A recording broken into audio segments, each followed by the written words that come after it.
मोदी की तारीफ में बोले इजरायली राजदूत, लोग मानते हैं उनकी बात, समुद्र किनारे झाड़ू भी लगाया। इजरायली राजनयिक कोबी शोशानी ने मुंबई समुद्र तट पर स्वच्छता ही सेवा अभियान के तहत सफाई अभियान में हिस्सा लिया और इस पहल के लिए प्रधानमंत्री नरेंद्र मोदी की सराहना की और कहा कि लोग उनकी बात मानते हैं। इजरायली राजनयिक कोबी शोशानी ने मुंबई समुद्र तट पर स्वच्छता ही सेवा अभियान के तहत सफाई अभियान में हिस्सा लिया और इस पहल के लिए प्रधानमंत्री नरेंद्र मोदी की सराहना की। पर्यावरण के महत्व पर जोर देते हुए राजनयिक ने इस तथ्य की सराहना की कि लोग पीएम मोदी की स्वच्छता के अपील का पालन करने के लिए बाहर आए।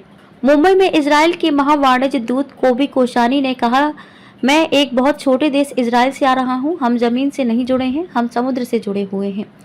पर्यावरण केवल एक मुद्दा नहीं है, यह एक वैश्विक मुद्दा है। मुझे लगता है कि भारत के प्रधानमंत्री ने बहुत अच्छा काम किया है।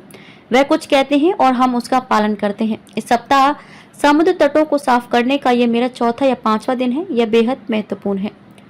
सफाई अभियान में शामिल हुए शोशानी, उन्होंने कहा कि निश्चित रूप से प्रधानमंत्री नरेंद्र मोदी जी आज पर्यावरण के मामले में दुनिया में अग्रणी हैं और वह व्यक्तिगत पद्धति लेकर आए हैं।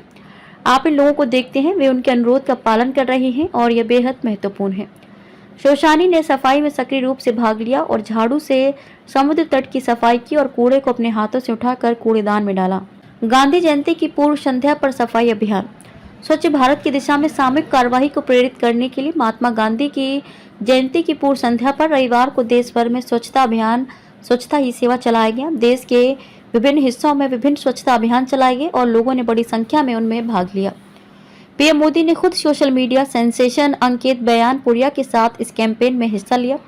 पीएम मोदी ने ट्वीट करते हुए लिखा, आज जब देश स्वच्छता पर ध्यान केंद्रित कर रहा है, अंकित बयानपुरिया और मैंने भी वैसा ही किया। केवल स्वच्छता के अलावा हमने इसमें फिटनेस और खुशहाली को भी शामिल किया। यह सब स्वच्छ और स्वस्थ भारत की भावना के बारे में है। आपको बता दें कि मन की बात के अपने 105वें एपिसोड में प्रधानमंत्री नरेंद्र मोदी ने 1 अक्टूबर को सुबह 10 बजे स्वच्छता के लिए 1 घंटे के श्रमदान की पहल के लिए लोगों से अपील की थी। 1 तारीख 1 घंटा एक साथ।